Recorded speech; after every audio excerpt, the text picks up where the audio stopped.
Então vamos começar mais um bate-papo, falando sobre a constelação familiar, trazendo um pouco do que o Bert Hellinger percebeu através do campo fenomenológico, através da oportunidade que nós temos de olhar para uma visão mais ampla do ser feliz e do não ser feliz. Às vezes a gente acha que a felicidade está única e exclusivamente nas nossas mãos. E de alguma forma está. Porém, se nós não temos consciência do que está acontecendo com a nossa vida, se nós não temos consciência de onde está o conflito inicial sobre dinheiro, sobre relacionamento afetivo, sobre felicidade na sexualidade, sobre felicidade na saúde, sobre realização profissional. Se nós não compreendemos aonde está o conflito, a gente vive de alguma forma frustrado e de alguma forma inconsciente e em sofrimento. Por isso hoje eu quero ler um trecho de um livro do Bert Hellinger. Geralmente eu não faço isso, né? Não leio trechos aqui nos programas, mas hoje eu quis ler esse trecho porque esse trecho é muito importante para a gente compreender sobre a felicidade. Então Bert Hellinger fala assim: nada é mais difícil de suportar do que a felicidade. Muitos suportam facilmente a desgraça, não, porém, a felicidade.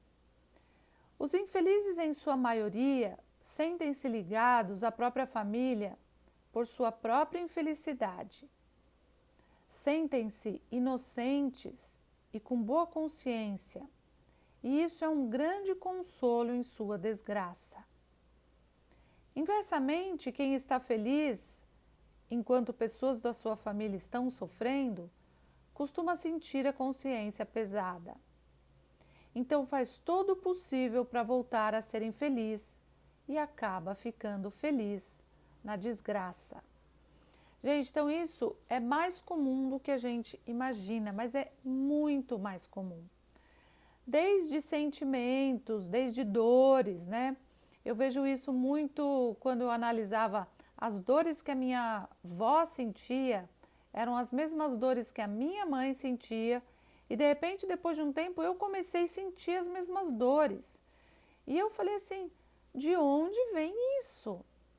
Além do que a minha nona também já sentia isso. Então, de onde vêm essas dores?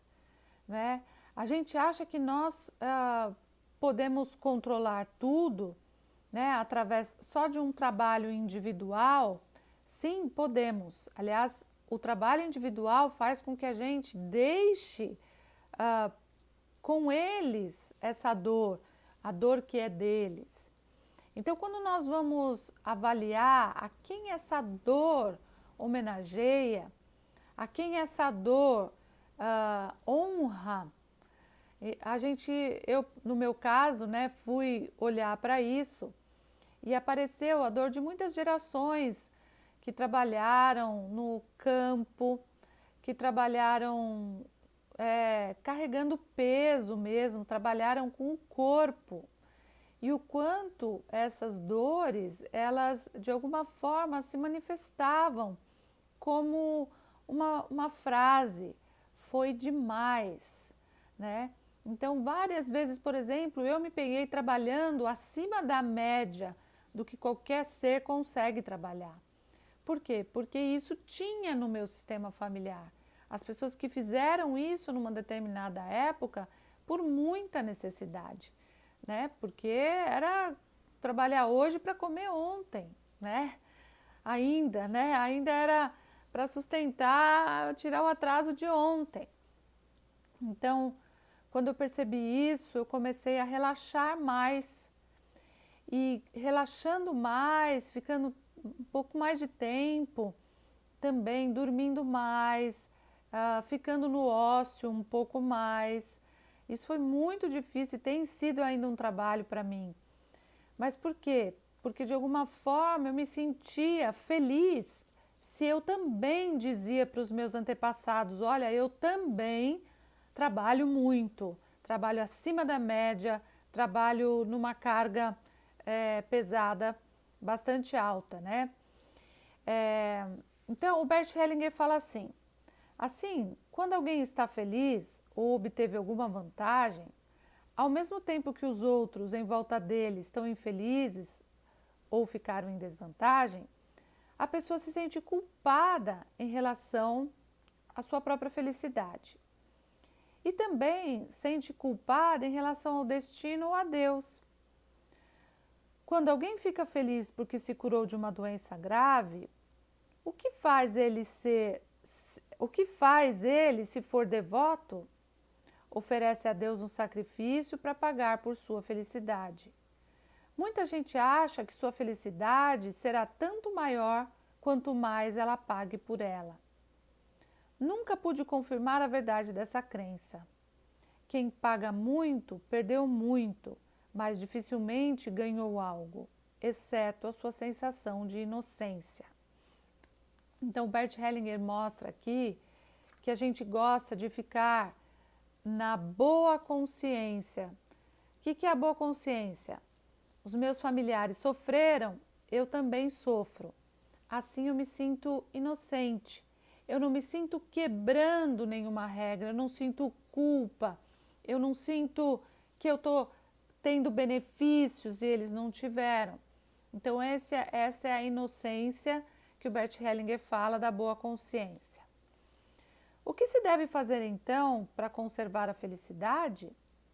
Primeiro é preciso agradecer, pois a felicidade geralmente não é merecida. E por que ele diz isso? Lógico que a felicidade é merecida, mas quando a gente acha que ela é merecida, a gente começa a entrar nesse jogo de barganha com Deus. E o que ele mostra é que não precisa ter barganha com Deus, né? A felicidade, ela vem como uma dádiva, como ele fala aqui. Aceitá-la simplesmente como tal, sem contrapartida, é difícil para nós, mas é mais fácil aceitá-la quando o fazemos com gratidão. Para que ousemos conservar a felicidade, precisamos fazer algo mais que os outros compartilhem dela. Quando passamos um pouco de felicidade adiante, deixamos também felizes outras pessoas. Assim a felicidade aumenta e pode permanecer. Esse é um dos segredos. Então, um dos segredos, gente, é a gente compartilhar a felicidade. Então, eu sempre me lembro que eu acho que é um exemplo muito claro, né? Quando aquele jogador de futebol que saiu da favela, que foi criado só pela mãe, que teve uma dificuldade imensa de chegar onde ele chegou, ficou milionário, né? E tem os amigos da favela, e tem os familiares. Quando ele faz um gol, né? A quem ele oferece, com quem ele compartilha esse estado de felicidade dele, né? Não só pelo gol, mas pelo sucesso, pela carreira, pelo equilíbrio financeiro, pela saúde. Então é tanta dádiva que essa pessoa tem que quando ela agradece, né, para a câmera de televisão, é como se pudesse honrar. E esse é um dos grandes segredos, né? A gente poder perceber que a nossa felicidade, ela pode ser compartilhada. E cada vez que a gente compartilha mais a nossa felicidade, mais a gente consegue sair desse medo de não estarmos no sofrimento como a nossa família esteve. Então, compartilhar a felicidade com as outras pessoas traz força, né, dentro desse campo. Quando numa família um filho é deficiente e os outros são sadios, muitas vezes os filhos sadios não se dão o direito de assumir a própria felicidade, sendo o irmão doente. Pensam que ele ficará melhor, o irmão doente ficará melhor, se eles também adoecerem ou ficarem limitados, achando melhor haver dois infelizes do que um só. Qual seria a solução nesse caso? Que os irmãos sadios digam ao irmão deficiente: você é doente e nós somos sãos. Temos uma vantagem sobre você. Faremos algo de grande com a nossa saúde e lhe daremos parte nisso. Quando você precisar, mais tarde estaremos prontos para ajudá-lo. Então, o irmão deficiente também fica feliz. Gente, esse livro é um livro que é um dos livros mais legais do Bert Hellinger, que se chama Conflito e Paz. Esse livro, ele aborda esses temas, que são temas tão inconscientes, que nos levam a vivenciar tantas agruras, tantas angústias, atrairmos pessoas para repetirmos o que aconteceu na nossa família anteriormente, atrairmos situações de desespero, de tragédia, de sofrimento, de infelicidade, de falta de saúde, falta de harmonia com os amigos, falta de dinheiro, falta de liberdade de escolha. Então, todos esses aspectos, eles nos mostram que nós precisamos sim olhar para trás e ver que foi daquele jeito. Porém, se nós temos dó do que foi, nós perdemos a força e também nós dizemos a Deus ou ao plano divino que aquilo estava errado. E na verdade, tudo o que acontece na nossa vida tem, de alguma forma, algum aprendizado.